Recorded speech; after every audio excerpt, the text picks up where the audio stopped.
Friends, இன்றைக்கி இந்த own voice எதுக்குன்னு பார்த்தீங்கன்னா, ஒரு நண்பர் வந்து சொல்லியிருக்காங்க, பொன் குழந்தைங்க வேண்டாம், பையன்தான் வேணும் அப்படின்னு ஒரு வீடியோவில் நீங்கள் சொல்லியிருக்கீங்க அப்படின்ட்டு. நான் வந்து பையனு மென்ஷன் பண்ணது யாரும் தரமா மென்ஷன் பண்ணியிருப்பேன் அதிகமாக. எங்கள் வீட்டில் ஒருத்தர் இருக்கான் தெரியுமா, ஒரு பையன் இருக்கான் தெரியுமா, எந்த நேரமும் போன்னு குளிச்சுட்டே இருப்பான். அவனை தான் நான் குழந்தைன்னு சொல்லி என்னோட பையனாக நான் இப்போ வரைக்கும் வச்சுட்டு இருக்கேன்னு சொல்லிட்டு எல்லா வீடியோவிலும் மென்ஷன் பண்ணியிருப்பேன். ஏன்னா எனக்கு வந்து ஒரே ஒரு பொன் குழந்தை தான். வேறு வந்து அதுக்கப்புறம் எனக்கு இப்போ வரைக்கும் கடவுள் சாபமாக என்னதுன்னு தெரியலை, இல்லை என்ன பிரச்சனைங்கிறதும் தெரியலை. அதுக்கப்புறம் எந்த ஒரு குழந்தையும் இல்லை. ஒரு பிள்ளையை தான் என்னோடய தங்க பிள்ளையா பொம்பளை பிள்ளையா என்ன சொல்ல பொன் குழந்தையா நான் வளர்த்துக்கிட்டே இருக்கிறேன். இப்போ வரைக்கும் பார்த்து அவளுக்கு என்னென்ன தேவையோ அதெல்லாம் நான் பண்ணிக்கிட்டு தான் இருக்கிறேன். ஆனால் பையன் அப்படிங்கிற விருப்பம் வந்து என் மனசுக்குள்ள எல்லா நாளும் இருந்துக்கிட்டே தான் இருக்குது. இப்போ வரைக்கும் நான் வந்து கடவுள் நம்மளுக்கு ஏன் அப்படி இது பண்ணுறாரு, என்ன பிரச்சனை அப்படிங்கிறத நான் நிறைய நாள் யோசிக்காத நாளும் கிடையாது, வருத்தப்பட்ட நாளும் கிடையாது. நிறைய பேர் ஒவ்வொரு கேள்வி கேட்கும் போது இவன் வந்து பொம்பளை பிள்ளையோட ஒரு பிள்ளையோட இது பண்ணிட்டா, அவள் வந்து என்ஜாய் பண்ணுறதுக்காகவும் ஆடுறதுக்காகவும் அப்படி இப்படின்னு சொல்லி நிறைய பேர் பேசி கஷ்டப்படுத்தி அழுத நாட்களும் உண்டு.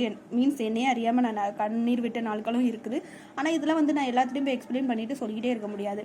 ஆனால் அந்த அண்ணா சொன்னதுக்காக நான் சொல்லுவேன், பொம்பளை பிள்ளை வந்து பெரிய வரம் தாங்க.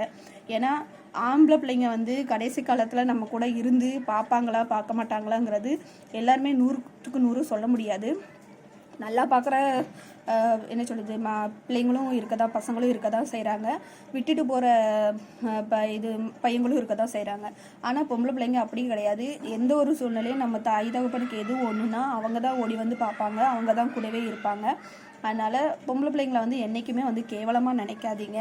பழைய காலத்தில் தான் அப்படி ரொம்ப மோசமாக இருந்து கழிப்பால் கொடுத்து கொண்டுட்டு அது இதுன்னு சொல்லி என்னெல்லாமோ பண்ணிகிட்டே இருந்தாங்க. ஆனால் இப்போ அப்படி கிடையாது.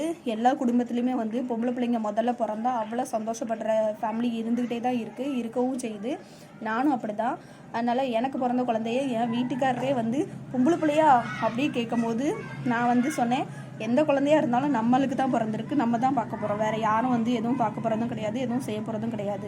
உன் பிள்ளை தானே, அதனால் சந்தோஷப்பட்டுக்கோ. இதுதான் உனக்கு கடைசி காலத்தில் கஞ்சி ஊற்றும், என்ன சொல்கிறது, உனக்கு எது ஒன்றுனா அதுதான் பார்க்கும்.